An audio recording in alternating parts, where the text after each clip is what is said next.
오늘 우리가 함께 받을 말씀 제가 봉독합니다. 사도행전 15장에 있는 말씀입니다.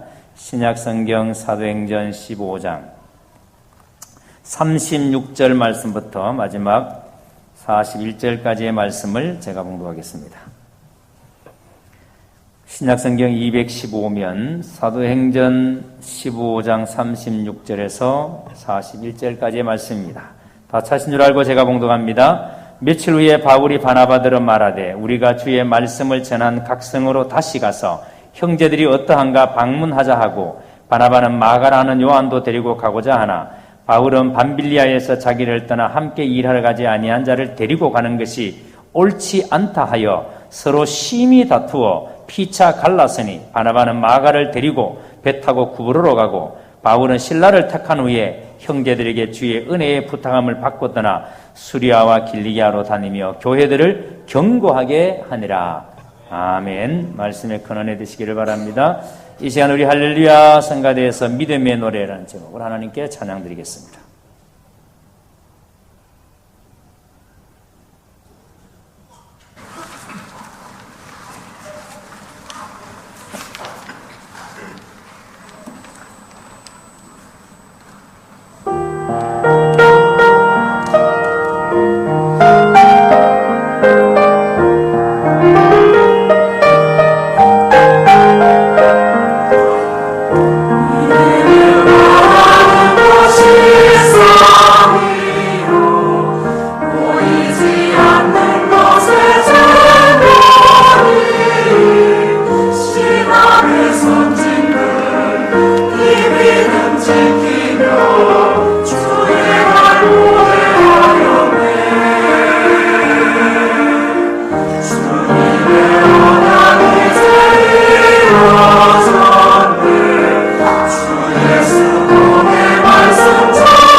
인사하고 말씀 받습니다. 손을 꼭 잡고 인사합니다. 당신은 하나님의 사랑을 받은 사람입니다. 어떻게 받았는지 모르지만 사랑받았다 그러니까 좋다 안 좋다? 아주 좋다. 오늘은 어린이 주일입니다. 제가 나의 일에 유익한 존재였다라는 제목으로 여러분에게 말씀을 드리도록 하겠습니다. 지금 우리 아이들이 자라는 이 세상은 정말 거대한 상대주의적 윤리, 그리고 엄청난 정보의 홍수, 그리고 술, 마약, 도박, 친구들의 압박, 또 성적 부도덕, 이러한 어마어마한 지뢰가 깔려있는 세상 속에서 우리 아이들이 살아가고 있습니다. 그런 세상을 살아가는 아이들도 참으로 힘들지만 그런 아이들을 양육하는 우리 어른들도 참으로 힘든 때를 지금 살아내고 있습니다. 그래서 언제 우리 아이들이 지뢰를 밟을지, 언제 우리 아이들이 그 지뢰 속에서 고통을 당할지 가슴 졸이면서 살아가고 있습니다. 그런데 이런 생각이 듭니다. 하나님의 은혜가 닿지 않는 곳은 없다. 아무리 이 세상이 타락하고 이 세상이 힘들어도 하나님의 은혜는 세상 구석구석 하나님의 은혜가 흘러들어가지 않는 곳은 없다. 이런 생각을 하게 됩니다. 그러면서 어떤 자녀 양육 과제도 하나님이 우리와 동행하실 수 없을 만큼 어렵지 않다라는 생각을 갖게 됩니다. 아무리 우리가 자녀 양육이 어렵고 자녀들이 살아가는 이 세상이 힘들지만 그런데 하나님이 우리와 동행할 수 없을 만큼 그렇게 어렵지는 않다. 그것을 성경이 우리에게 가르쳐주고 있습니다. 하나님의 말씀이 그렇다라는 것을 우리에게 증명해 주겠습니다. 대표적으로 우리는 요셉을 통해서 그렇구나라는 것을 알게 됩니다. 요셉은 형들로부터 미움을 받아서 17살 나이에 애굽으로 팔려갔습니다. 애굽으로 팔려갔을 때 애굽이라는 나라는 어떤 나라였습니까? 의식화된 영아 살해가 자행되던 나라입니다. 아이를 죽여서 인신제사를 드리던 그런 나라였습니다. 종교적 차원의 난잡한 주신제가 드려지던 곳이 바로 애굽이라는 나라입니다. 근친상간이 만연한 곳이고 신접행위와 강신술, 이교 문화가 판을 치던 곳이 바로 이 애굽이라는 곳입니다. 여러분, 그런 애굽의 한복판에서 요셉은 어떻게 살아냅니까? 그가 하나님을 바라보며 그가 오직 하나님을 의지하며 믿음으로 살아냅니다. 여러분, 우리가 요셉을 봤을 때 결코 세상이 아무리 타락하고 세상이 아무리 어렵더라도 결코 하나님이 우리와 동행하실 수 없을 만큼 어렵지는 않다. 우리가 하나님과 동행한다면 우리는 넉넉히 우리가 이 세상을 이겨낼 수 있다라는 그런 믿음을 가지게 됩니다. 다니엘은 어떻습니까? 다니엘 역시도 여러분 16, 17세 정도의 포로로 끌려갔습니다. 바벨론에. 그런데 다니엘은 그 나이에 포로로 끌려가서 다니엘이 결심했던 게 뭐예요? 왕이 주는 포도주와 진미를 나는 먹지 않겠다. 왜냐하면 왕이 주는 포도와 진미는 이미 우상에게 드려졌던 제물들이기 때문에. 그래서 나는 그 제물을, 그 음식을 나는 먹지 않겠다. 그러니까 이 환관장이 그러면 안 된다고. 그러면 네 얼굴이 축나면 내가 죽게 된다라고.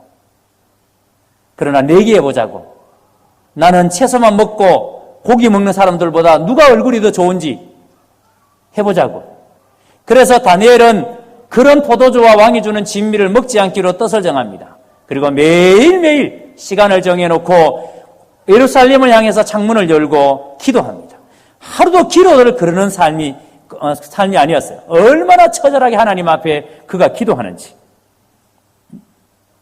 자, 여러분, 그런 다니엘을 하나님께서 그 바벨론이라는 나라 속에서 하나님의 사람으로 하나님께서 지켜내지 않으십니까?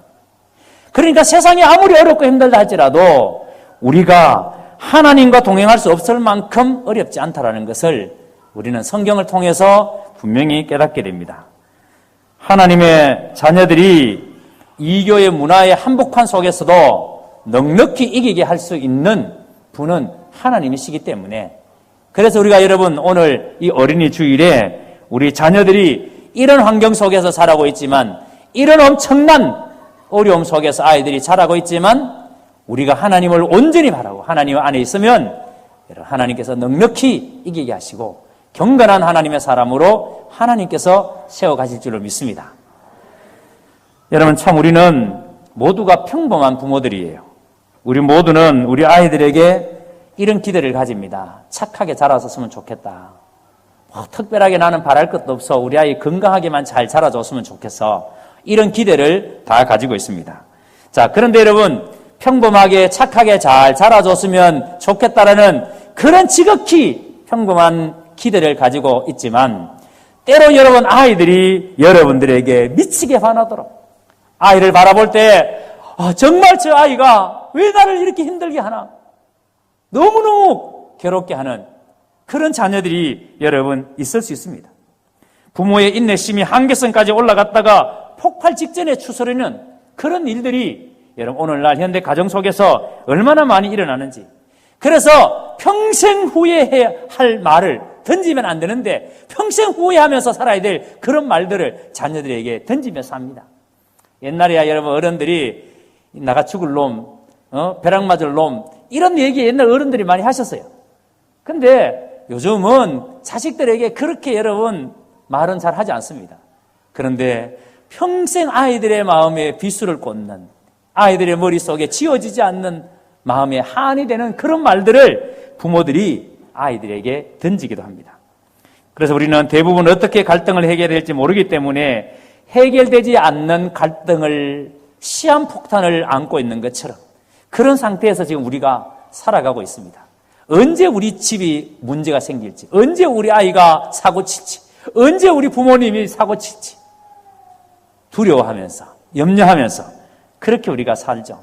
그래서 아이들이 PC방을 전전하고 아이들이 집에서 조금이라도 집에 늦게 들어오고 하면은 아예 부모님들이 아이를 방에 가두어 버립니다. 너 이제 밖에 나가지 마. 너는 가만히 집에 있는 게 제일 좋겠어. 그래서 방문을 걸어 잠그고 아예 아이들을 울타리를 쳐놓고 아이들의 숨통을 조입니다.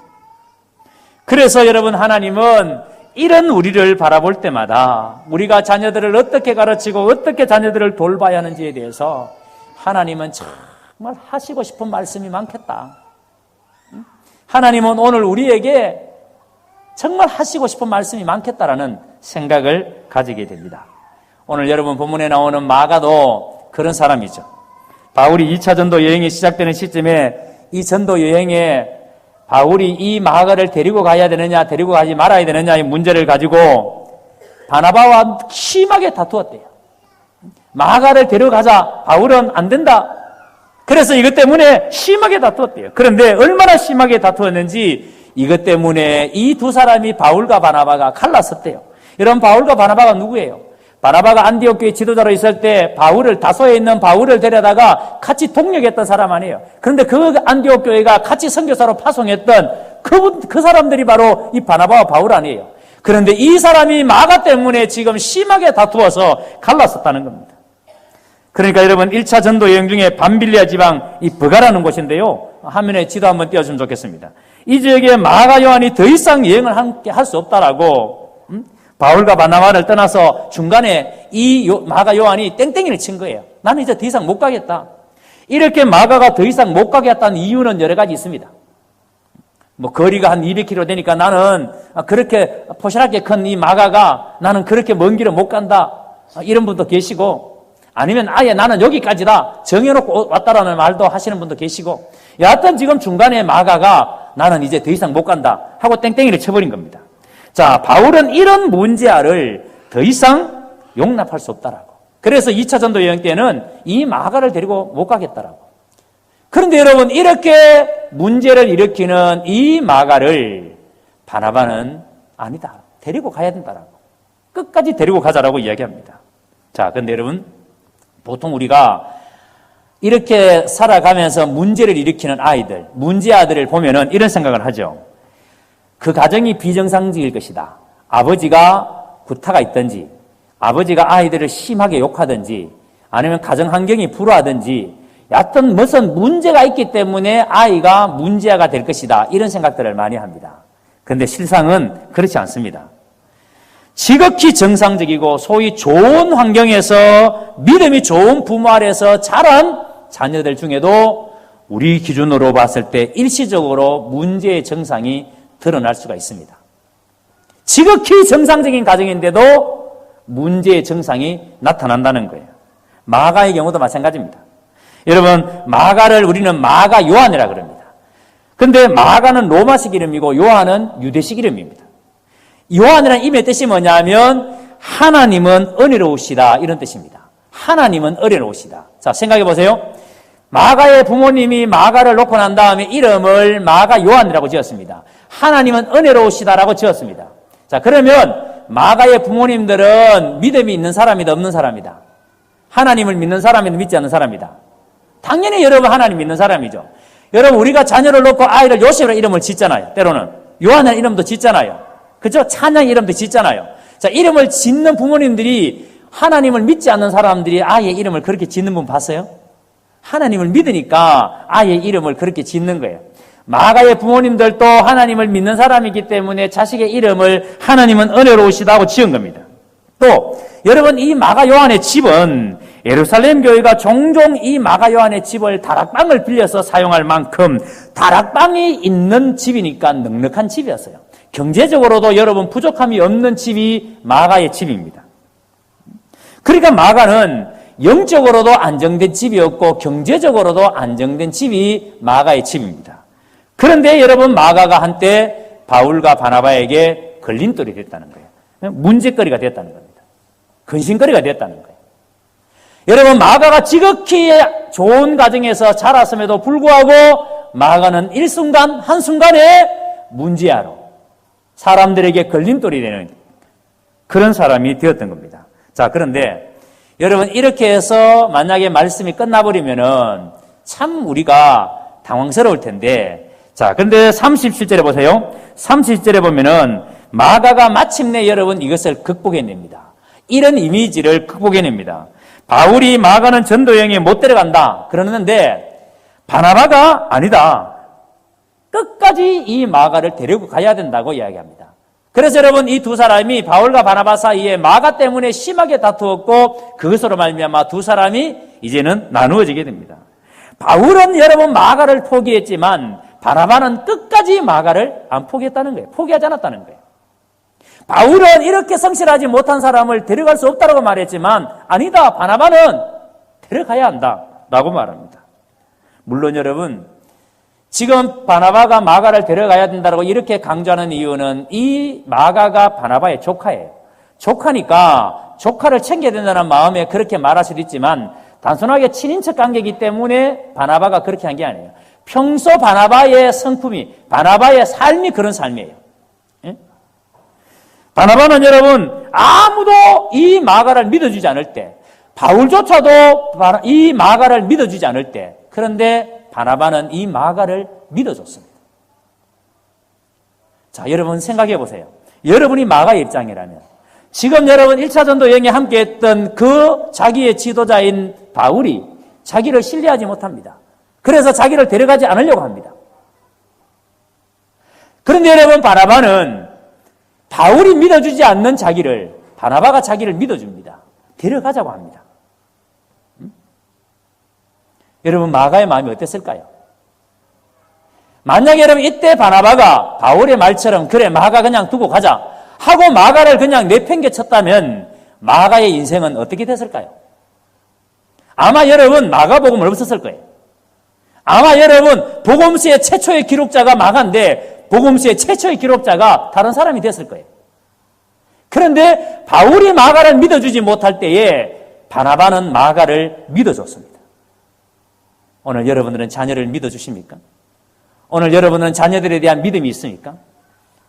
지금은 나에게 걸림돌처럼 보이지만, 지금은 나의 마음을 이렇게 아프게 하지만 하나님이 함께 하시니까 반드시 우리 자녀를 하나님께서 풍성케 하실 것이다.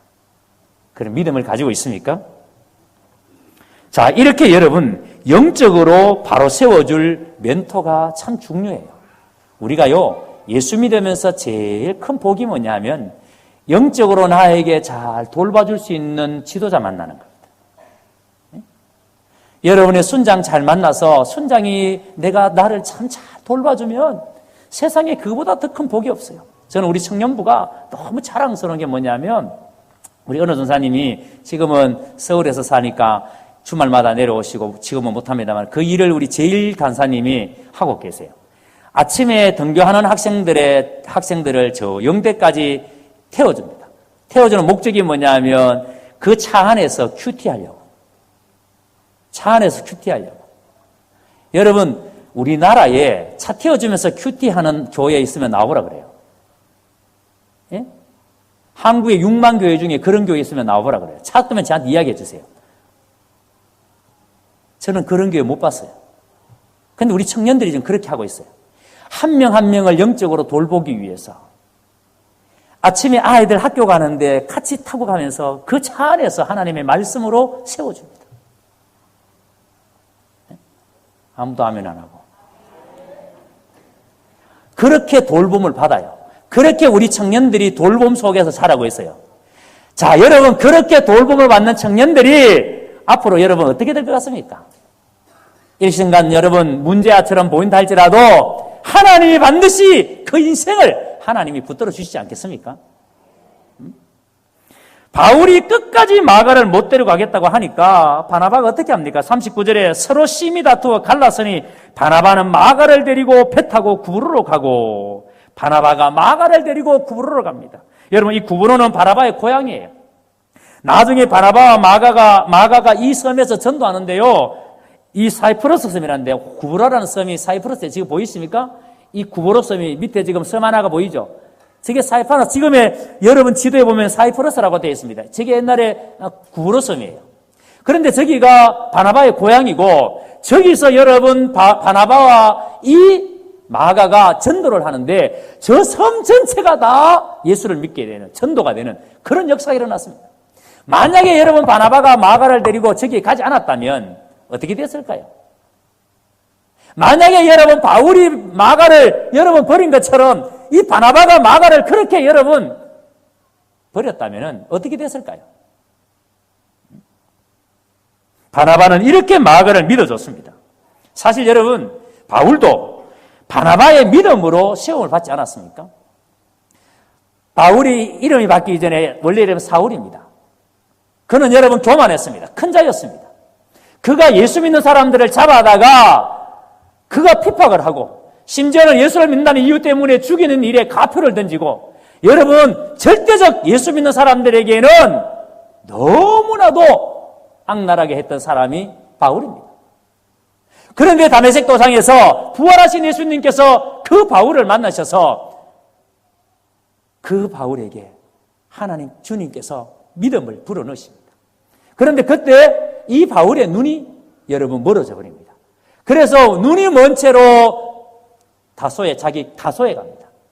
자, 그 다소에서 살고 있을 때, 그리고 그가 하나님 은혜 안에서 영적으로 계속해서 체험을 있을 때에 안디옥 교회가 세워지죠. 예루살렘 교회가 핍박이 일어나고 예루살렘 교회 성도들이 뿔뿔이 흩어지는데 그중에 일부가 안디옥이라는 지역에 가서 안디옥에서 열심히 전도하는데 우리가 흩어지지 않았고 전도지지 않아서 이런 일이 벌어졌으니까 이제 우리가 열심히 전도하자. 그래서 열심히 전도하는데 안디옥 교회가 부흥합니다.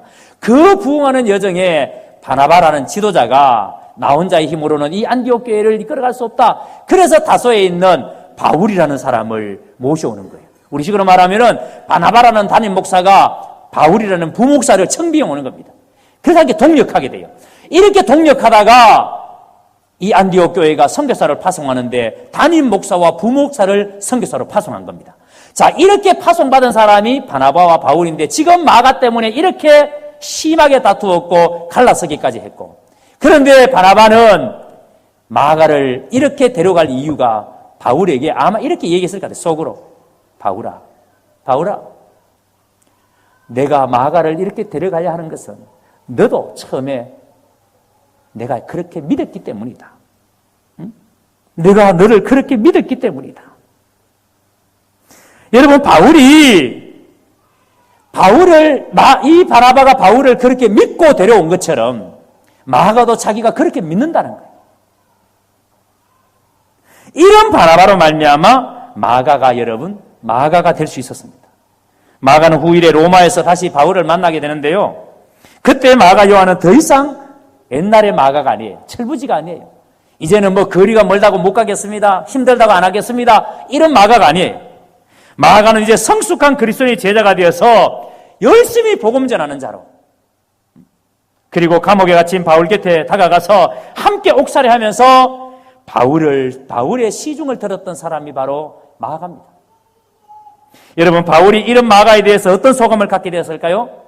자, 자기가 거절했던, 자기가 쳐냈던 그 마가가 자기에게 와서 자기에게 시중을 드는데, 여러분, 그런 마가를 바라보는 바울의 마음이 어땠을까요? 여러분, 우리는 사람에 대해서 한번 편견을 가지고 한번 선입견을 갖게 되면 좀처럼 그 선입견이 바뀌지 않습니다. 골로새 4장 10절 11절을 제가 읽어보겠습니다. 나와 함께 갇힌 아리스도고와 바나바의 생질 마가와 이 마가에 대하여 너희가 명을 받았으며 그가 이르거든 영접하라. 유수도라 하는 예수도 너희에게 무난하니라. 그들은 할레파이나 이들만은 하나님의 나라를 위하여 함께 역사하는 자들이니 이런 사람들이 나의 위로가 되었느니라.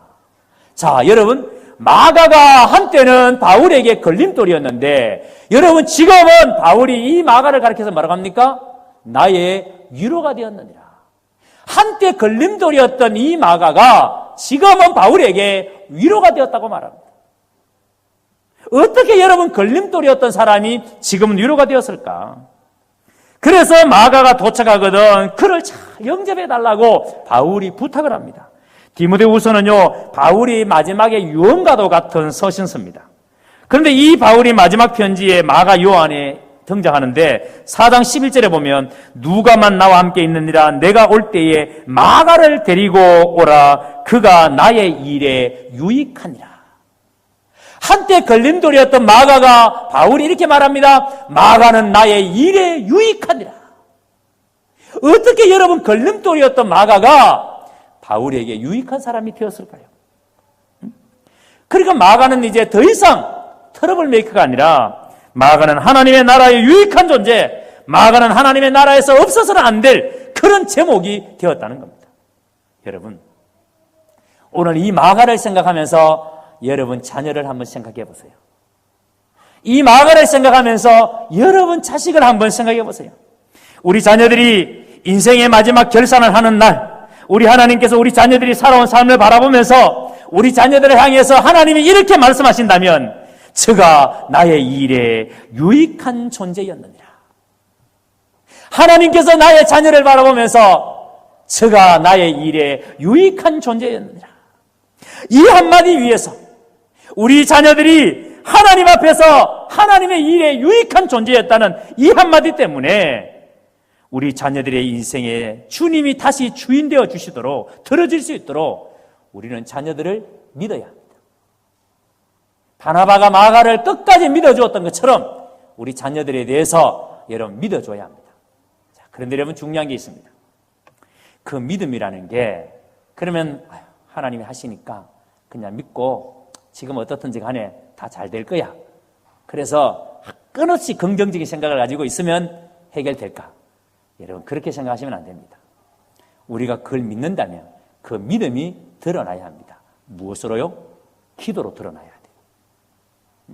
다니엘은 하나님이 이 바벨론 속에 함께 계신다는 사실을 믿고 그 믿음이 무엇으로 나타났습니까? 기도로 나타났습니다. 그래서 여러분 하나님에 대한 믿음이 있는 사람은 반드시 기도로 나타납니다. 기도하는 사람이 믿음이 있는 사람이에요. 우리가 진짜 자녀가 하나님 앞에 하나님의 일에 유익한 자였다라는 말을 듣기를 원한다면 우리는 여러분 기도해야 합니다. 요한복음 10장에 보면은 예수님께서 제자들을 위해서 기도하시는데 얼마나 처절하게 기도하시는지 참 가슴이 먹먹해요. 우리 주님께서 제자들을 위해서 이렇게 기도하시는구나. 여러분, 우리가 자녀들을 위해서 정말 예수님께서 우리를 위해서 기도하시는 것처럼 우리가 정말 자녀를 위해서 이런 애터담이 있는가? 이런 기도가 있는가? 제가 한번 읽어보겠습니다. 요한복음 17장 9절에 내가 그들을 위하여 비옵나니 내가 비옵는 것은 세상을 위함이 아니요 내게 주신 자를 위함이니이다. 그들은 아버지의 것이로소이다. 주님께서 제자들을 위해서 기도하는데 이 제자들은 아버지의 것입니다. 그러면서 기도합니다. 11절에 나는 세상에 더 있지 아니하오나 그들은 세상에 있사옵고 아버지 나는 이제 하늘로 성천하지만 제자들은 이 땅에 있어야 됩니다. 나는 아버지께로 가는데 거룩하신 아버지여 내게 주신 아버지의 이름으로 나의 제자들을 보존하여 주시고 우리와 같이 그들도 하나가 되게 해 주십시오. 주님이 제자들을 위해서 처절하게 기도하십니다. 그러다가 15절에 보세요. 내가 비옵는 것은 그들을 세상에서 데려가시기 위함이 아니요 다만 악에서 빠지지 않게 보존하시기를 위함이니이다. 제자들이 악에 빠지지 않도록 처절하게 기도하십니다. 여러분, 우리가 지금 이렇게 악에 빠지지 않고 믿음으로 살아낼 수 있는 게 누구 때문에? 주님이 지금 우리를 위해서 기도하고 계시기 때문에. 주님이 지금 나를 위해서 처절하게 기도하고 계시기 때문에. 그렇다면 여러분, 주님은 나를 위해서 이렇게 기도하고 계시는데 우리는 자녀를 위해서 어떻게 기도하고 계십니까? 누가복음 22장 31절에는 시몬아 시몬아 보라 사탄이 너희를 밀가부로 하려고 요구하였으나 그러나 내가 너를 위하여 내 믿음이 떨어지지 않기를 기도하였노니. 주님은 우리의 믿음, 그 믿음이 떨어지지 않도록 기도하신다. 여러분, 오늘 우리가 이렇게 믿음으로 살 수 있는 그 비결이 누구의 기도 때문에? 주님의 기도 때문에.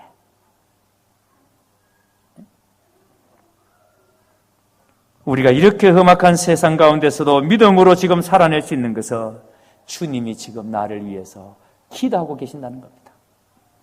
오늘 어린이날 우리가 자녀들에게 무슨 선물해 줄까? 손자에게, 손녀에게, 아이들에게 무슨 선물해 줄까 고민되시죠? 아마 여러분 어린이날 되면은 그 선물 뭐 해줄까 때문에 고민할 겁니다. 그런데 여러분, 자녀들을 위해서 그렇게 고민하는 만큼 기도해 보셨습니까? 어떤 옷 입힐까? 어떤 선물 사줄까? 고민하는 것처럼 여러분 자녀를 위해서 처절하게 기도해 보셨습니까? 제가 이 말씀 묵상하다가 가만히 생각해 봤습니다. 제가 어떻게 나 같은 사람이 이 경운교회 담임 목사로 지금까지 이렇게 15년 동안 목회할 수 있을까?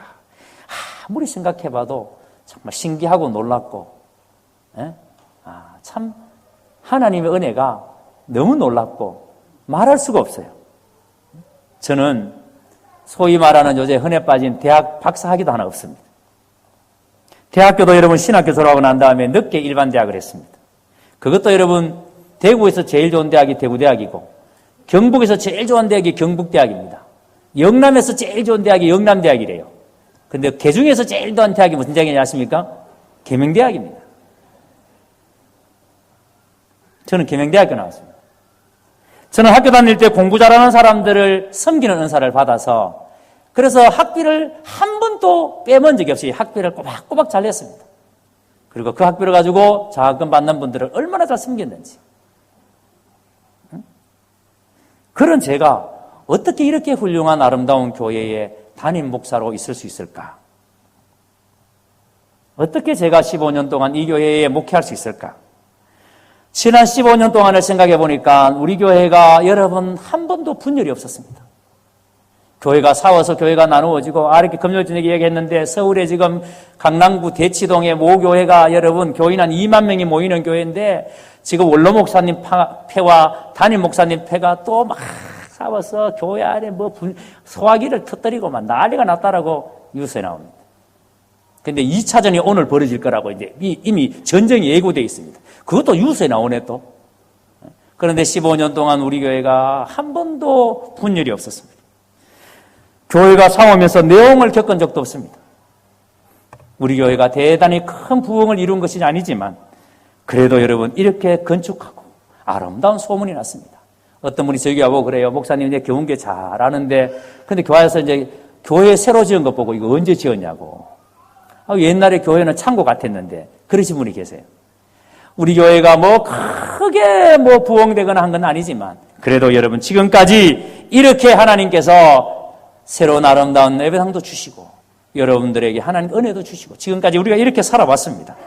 그러니까 여러분 생각하면 할수록 이게 큰 은혜고 하나님의 놀라운 사랑 아닙니까?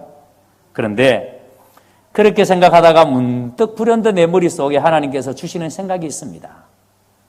너희 엄마가 기도하지 않나? 너희 어머니가 기도하지 않니? 이런 마음을 주십니다. 왜 이런 마음을 주시는가 하면은 저희 어머니가 원래 85이에요. 그런데 어머님이 교회를 굉장히 늦게 나오셨습니다. 제가 목사 안수 받을 때도 교회 안 다니셨어요. 그런데 교회 나오시고 난 다음에 교회 딱 나오시고부터 새벽 기도와 수요 예배와 금요 기도회를 빠진 적이 없습니다. 당신이 몸이 아파서 진짜 못 움직일 때가 아닌 거는 지금까지 예배를 빠져본 적이 없습니다. 우리 큰형님, 작은형님이 늘 그래요. 연세도 많으신데 이제는 새벽에 좀 나가지 마시라고. 그러면 겨울만이라도 좀 나가지 마시라고. 그럼 어머니 이렇게 말합니다. 기도해야 된다. 기도해야 된다. 응? 제가 때로는 마음이 눌릴 때, 마음이 아플 때 문득문득 드는 생각들이 그래. 우리 어머니는 지금도 기도하시는데, 지금도 기도하시는데, 그 생각이 들면요, 힘이 생겨요. 용기가 생겨요. 저는 확실히 믿습니다. 우리 어머님이 얼마나 새벽마다 예배 시간마다 교회를 위해서 기도하시는지. 제가 우리 집에서 가족 예배를 드릴 때 우리 어머님이 항상 대표 기도를 시킵니다, 제가. 그런데 우리 형님들은 싫어해요. 왜? 기도가 기니까. 설교보다 더 기도요. 왜냐하면 손자 여러분, 손녀 다 이름 불러가면서 기도해야 되죠. 큰 누나부터 막내까지 이름 불러가면서 다 기도해야 되죠. 그러니까 큰 형 기도 열심히 해줬는데 작은 형 기도 또 작게 주면 또 삐지니까 기도로 정확하게 맞춰가 다 해줘야 되니까 막 기도가 막 얼마나 긴지 막. 그래서 우리 형님들 막 어머니 기도하고 하면 시험 들라가지만 그런데 기도를 얼마나 처절하게 하시는지. 그런데 저를 위해서, 우리 집을 위해서 기도할 때는 빠지지 않는 기도가 있습니다. 우리 교회를 위해서 기도합니다. 하나님 아버지, 경운교회에 하나님께서 복을 주시고 하고 그때부터 경운교회를 위한 기도가 시작되는데 참 가슴이 먹먹해집니다. 우리 어머님이 새벽마다 이렇게 기도하고 계시는구나.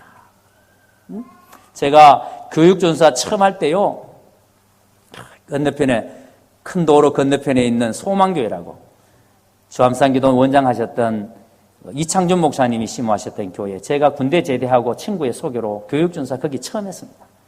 그런데 제가 결혼하고 난 다음에 지하에 거기 살았는데요, 하루도 빠짐없이 지하에서 철야하는 분이 권사님 두 분이 계셨어요. 단 하루도 빠짐없이. 누군지 아십니까? 한 분은 목사님의 어머님 권사님이시고 한 분은 교회 그냥 권사님이세요. 두 분이 하루도 빠짐없이 교회 지하에서 기도하세요. 그때 제가 깨달은 게 뭔지 아십니까?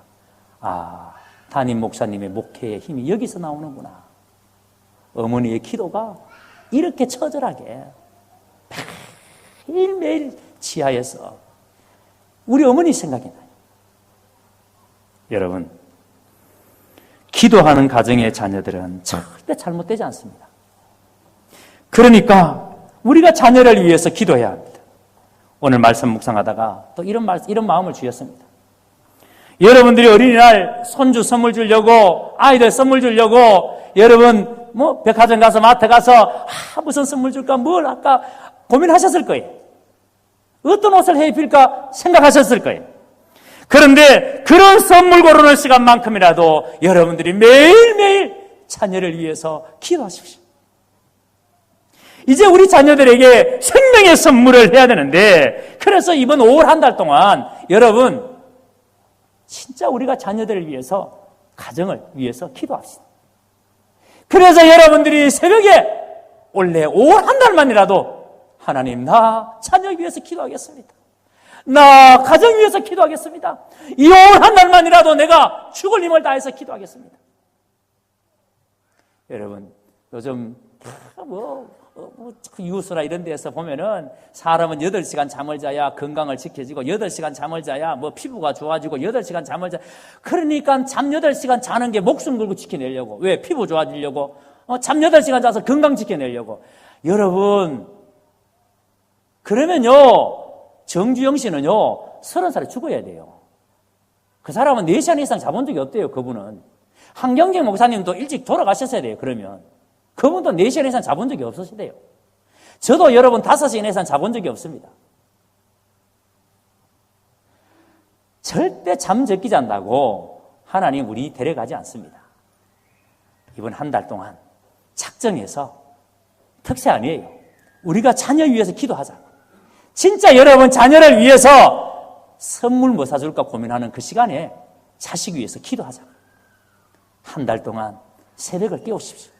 한 달 동안 수요 예배, 금요 기도에 나와서 여러분 자식을 위해서 뜨겁게 기도하십시오. 자녀에서 기도하면 우리 자녀 절대 잘못되지 않습니다. 기도하는 가정의 자녀 하나님이 반드시 지켜주십니다. 반드시 하나님의 일에 유익하게 저가 나의 일에 유익한 자였느니라 하나님이 반드시 말씀해 주실 것입니다. 그러므로 이 말씀 굳게 잡고 여러분들이 우리의 자녀가 하나님의 일에 유익한 자가 되도록 하나님 앞에 기도하는 우리 부모 세대가 되기를 주의 이름으로 축원합니다. 우리 같이